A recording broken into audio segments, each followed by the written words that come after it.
it was going to be pretty darn hard. When I think back over my life, one of my earliest child memories is going into my father's bedroom and standing at the bed, looking at him sleeping. He loved taking naps, but I don't know how big I was, but my first memories are I could barely see over the bed. But I did that often over my childhood. And that's a grandchild. Great. So I did that often, and it always smelled like kind of like sour sweat, you know. But I looked at him, and I just remember as a kid thinking to myself, look at how big he is. Look at his hands. He was just this big guy in this bed. And I was just kind of in wonder, you know, and I remember thinking, you know, he's just bigger than life. He's just amazing. But more importantly, what I really was hoping would happen was that he'd wake up and turn over. Because my father never woke up in a grumpy mood. He always woke up happy. But if he did wake up, he would always be the same thing. He'd turn over, he'd see your face, and he'd say, "Hi, pup! Hi, pup! Hi, you little tyke! Come here!" And he'd grab you and pull you into his bed and cuddle. And he did that hundreds of times. And he created this game called Warm as Toast. Now, Warm as Toast was a game that he created because he said at some point in history, man's going to screw up the earth so much that we have no more energy to heat our houses. So the way that we're going to have to stay warm is by this game, Warm as Toast, which means the whole family gets in bed and cuddles. And there were many times where my mother and my father were in the bed and all 5 kids, as well as a dog or 2, playing our game of Warm as Toast and laughing. And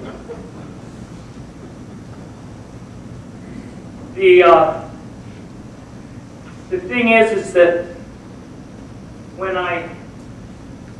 I was watching him in the hospital, before we made the decision to take him off the oxygen, I would sit there and look at him, and he'd be sleeping and you know, basically in a coma. And I'd have the same feelings I had, you know. I mean, I'm looking at this guy, and he's huge. I mean, his hands were like mitts, and his shoulders were giant, and his chest was giant. And even though he couldn't say a word, I knew exactly who he was, what he stood for, and what he believed in. I had a really good opportunity when I was taking him home from my house about a month before he died. A lot of the cousins and everything were there, and I'm driving my car, and he's sitting in the passenger seat. And I could tell that he was a little bit down, because he would, you know, he'd get to realizing that he wasn't really capable of doing that much, and he couldn't talk very well, and you could just see his kind of a little bit of despair on his face. And I said, "Dad, you know, I really, really love you, and you were a great, great father to all of us." And he looked at me and he said, "Really?" And I said, "Yeah, you don't remember, but you were." And then I said, "You taught me and my brothers how to be men." And then there was this pause, this maybe 5, 6 seconds. And he said, "Johnny, that's really nice of you to say." And then he reached his big hand over and he grabbed my hand to hold it, like he'd done 1,000 times before. You know, you hear about all the stuff that my father accomplished in the professional life, which was many, many things. But I believe that his greatest accomplishment, by far, was his ability to be a father.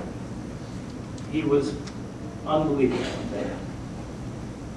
He taught me how to think, taught me to be independent. He taught me to be unafraid. He taught me not to judge other people. He inspired me through thick and thin to be me.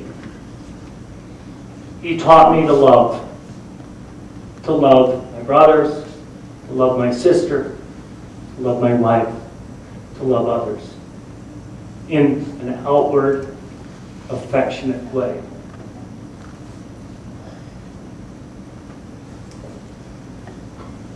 He gave me the gift of life, and he gave me my best friends. And he gave me my children, and all these other kids that have become cousins that have grown up as a clan, that have learned to love each other and feed off one another.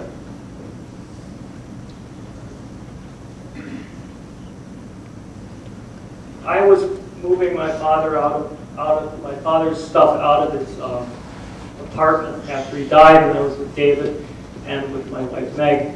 And one of the last things that we took out was some books, and one of the books is this book that my brother David wrote.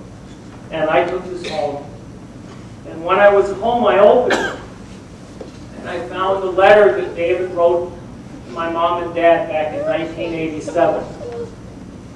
And I wanted to read a small section of that to you because I think it's incredibly appropriate for this occasion. He had sent my parents some reading material, and he wrote, "I hope you enjoy reading these. There is a lot of death in them, I know, but I guess I believe that death in general is the mother of beauty rather than something horrible and depressing. This book is about life, hence the title, What I Do While I'm Here. Life is a gift whose ending defines it, gives it luminance and meaning, and makes it beautiful. My dad's death has defined his life, has made his life beautiful, has made his life have meaning.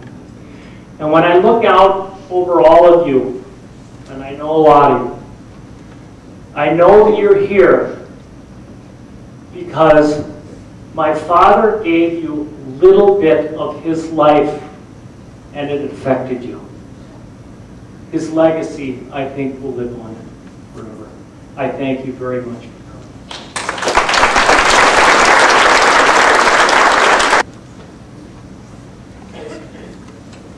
Thank you, John.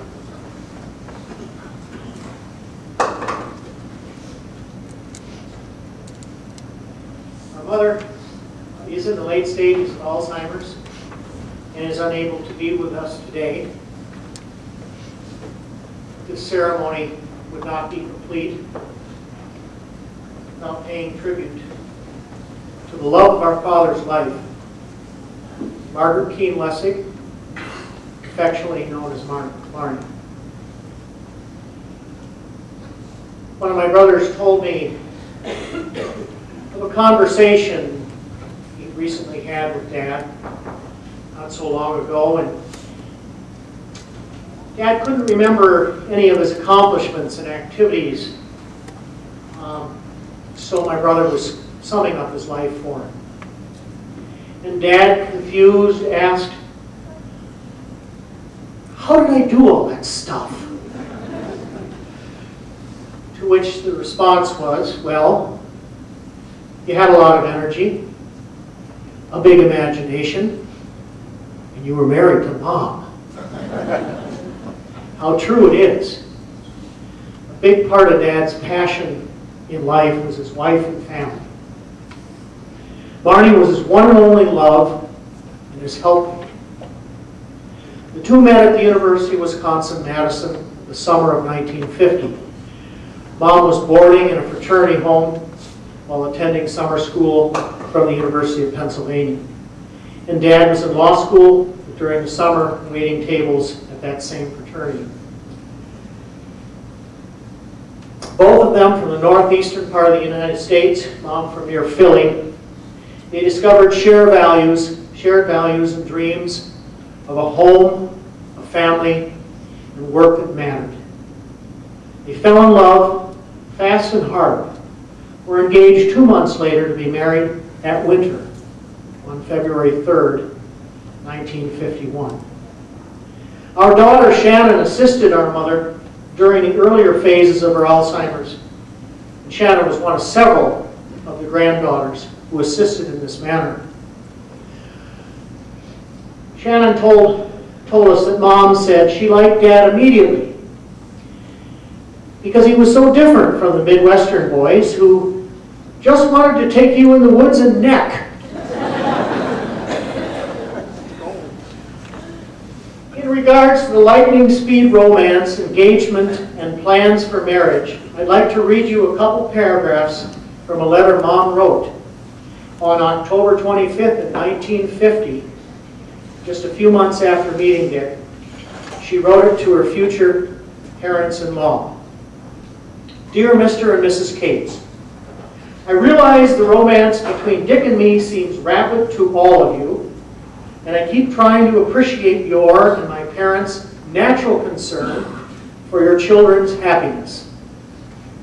I just wish there was some way to show both families how right Dick and I feel this whole thing is, so that you won't worry and you can be as happy as we are.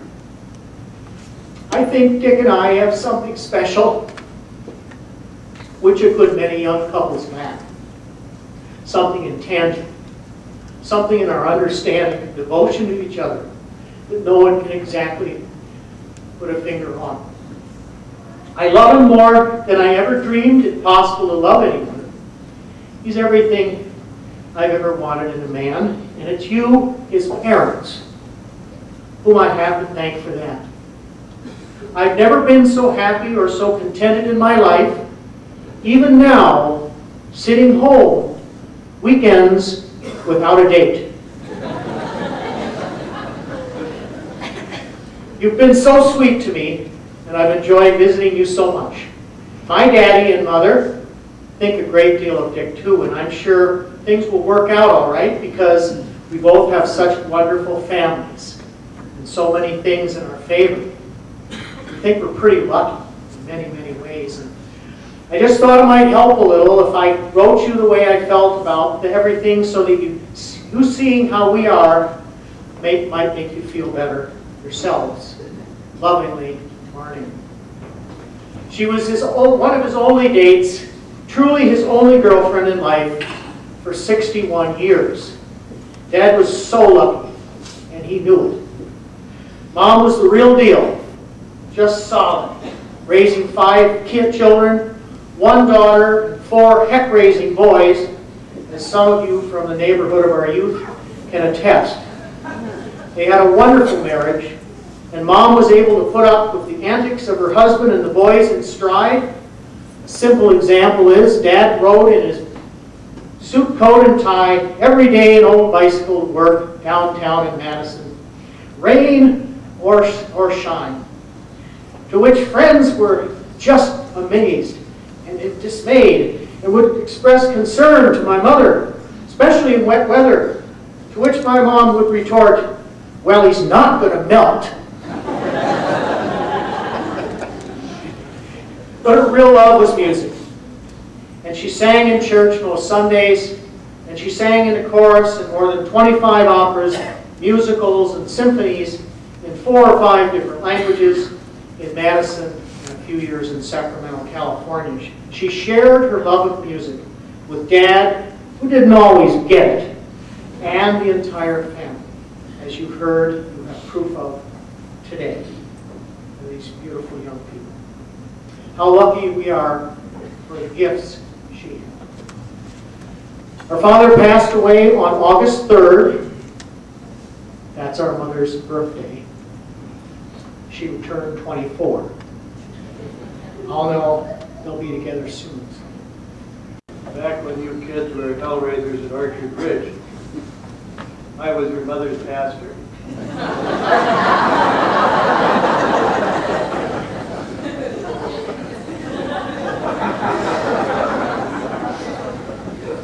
Your dad, who is, as everyone pointed out here, was a great man. He did make it clear to me that it wasn't that he had no interest. He basically made it clear that if I ever were to say anything worth repeating, he was sure your mother would share it with you.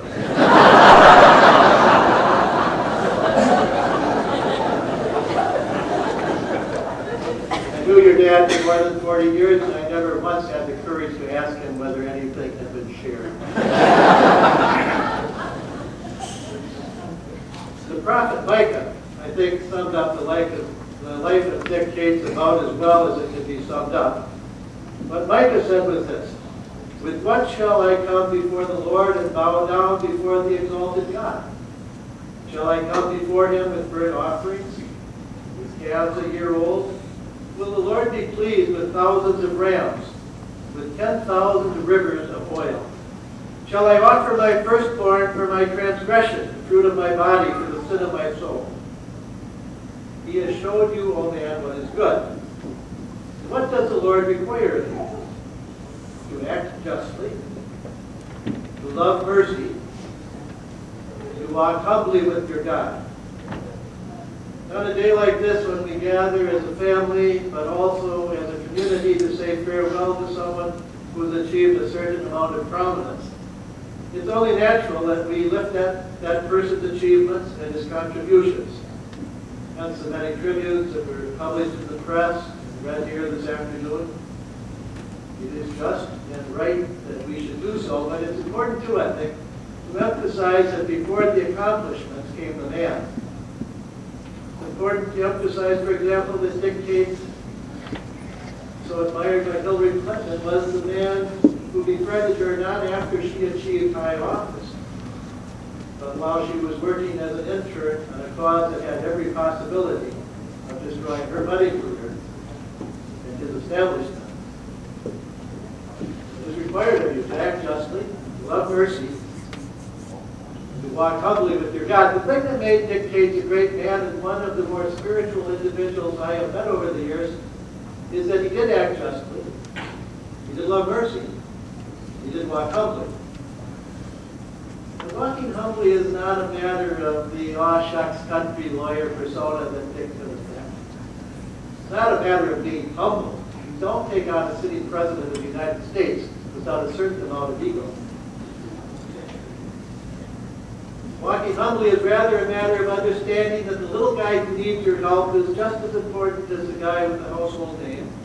That the criminal defendant with whom you have disagreed for years deserves the same passionate defense as a person whose cause you champion. Walking humbly is a matter of spending time with your kids and with your wife and with your friends, rather than, as so many people do, ignoring them and then giving them credit for your success. Walking humbly is going to Washington and then coming back home. It's spinning story after story after story that don't make you the hero.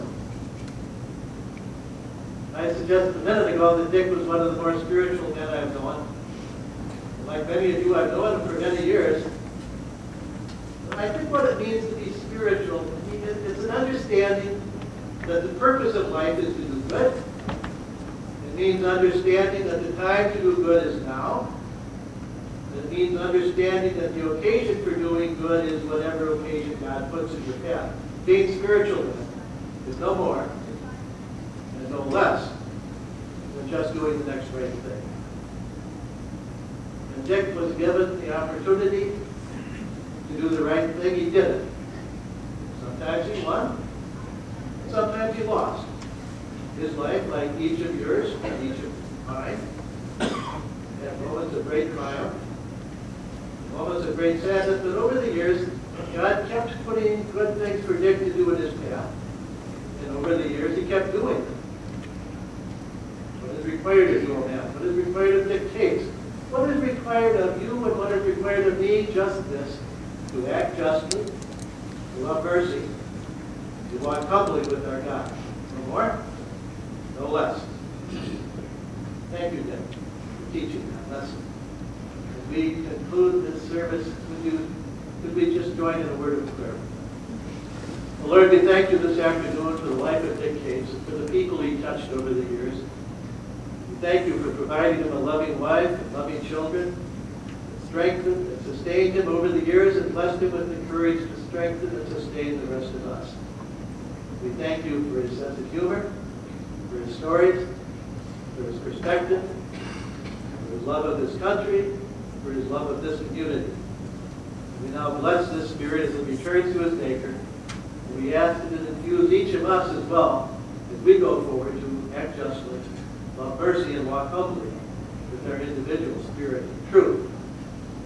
Now, it's not right knowing you're dead. And I should get the last word. Because his life, deep down, was about all of you. So I wonder if those of you who feel comfortable doing so would join me in the Lord's Prayer as we say farewell to our friend Dick. Our Father, who art in heaven, hallowed be thy name. Thy kingdom come, thy will be done, on earth as it is in heaven. Give us this day our daily bread, and forgive us our trespasses, as we forgive those who trespass against us. And lead us not into temptation, but deliver us from evil. For thine is the kingdom, power, and glory.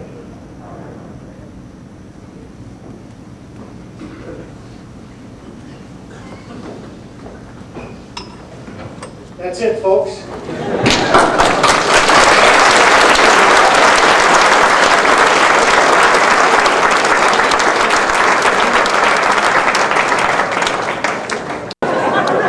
Dick and I were friends for a number of years, but actually after he retired. And he became involved in the Ice Age Park and Trail Foundation, and I was also part of that. And there are probably a lot of people here today that are also associated with that. But Dick, after he came back from the Appalachian Trail, he got involved in the Ice Age Trail, and we got to know each other and became quite good friends. But we often went walking, or we went backpacking a couple times too. And this story is about Dick and I backpacking on the Ice Age Trail in northern Wisconsin. And it's an area of the trail that I helped develop, I helped build, so I knew the trail. So we hiked back in, and anybody who knows Dick and his stories will know this type of behavior from Dick. We found a beautiful place to spend the night. He told many stories that night. The next day we got up and we started heading towards our goal, and he's walking in front of me. And since I developed this trail, I helped build this trail, I knew that there was a shortcut. And Dick starts telling a story about something that I'd already heard before, so I decided I really didn't have to listen to that. So I took a shortcut, and Dick was walking along the trail telling his story. And about 10 minutes later, I walked around and I was waiting for him to come down the trail. And he comes down the trail and he's still telling the story, and he sees me. And he looks at me, and then he looks behind me, because he thought I was behind him. He looks behind me and looks at me. And then he starts the story all up again and continues on. And so that's it. That's very good. We're walking in the Kettle Moraine with a group of people, and he's telling lots of stories. But we stop every once in a while and he's saying, I don't know, my left foot hurts, my heel hurts. And, but he lets it go, and then we continue to walk. And an hour or so later we stop and have a drink and lunch, and he says, my left heel hurts. I don't know what it is. Maybe I shouldn't be doing this. Well, we get to the end of the day, and we check into a small hotel where we're spending the night. And Dick and I are rooming together. And he's taking off his boots, and he takes off his left boot, and he looks in his boot, and there's a boot. What do you call the things that you put in to help put your boot on? Right, yeah, horseshoe. A shoehorn. That's it. There's a shoehorn in his boot. So he put a shoehorn. He used the shoehorn to put his boot on in the morning, and forgot all about it. It's still there. That's Dick. Okay, whenever you're ready. So in August of 1974, I was 13, and I lived in a house in Williamsport, Pennsylvania, which was filled with Republicans. Indeed, I don't think I ever met a Democrat. But in that summer, our Democrat uncle, Dick Cates, was coming to visit after spending many, many months in Washington on the House Judiciary Committee, teaching the committee why Richard Nixon needed to be impeached. Now, not everybody in our house was convinced that Richard Nixon needed to be impeached. Indeed, there was a lot of anger in our house about this impeachment. But my family welcomed Dick, and Dick came, and late one night took me for a long walk in the woods. And he said, I know there's a lot of frustration. And I hope the frustration is not a frustration with the law. So I want you to understand what the law is. The law is the one place where reason is used rather than power. And I remember that moment over and over in my life because it was a moment of inspiration for me. I became a law professor. I tried to teach this idea to others. But it was this Democrat coming to this House of Republicans, sharing his vision of what the law was 2 days before we would all learn that the president would be impeached and he would resign. He will always live with me, this man who was, more than almost anyone, the most important inspiration in my life. That's Dick Cates. Whenever you're ready. Okay, hi Kate's family. I know you may remember me as your dad's secretary for a long time. He had a great trust in me and I loved him dearly. He taught me everything I know about law. And Supreme Court Justice Ann Walsh Bradley is very happy that he was in my life because she's benefited from all he taught me. He was a great guy, very lucky kids, and I loved him a lot. I'm going to miss him. Thank you. There's just one story I'd like to tell about Dick that I think would have been a fun addition today. And I'm Ruth. That's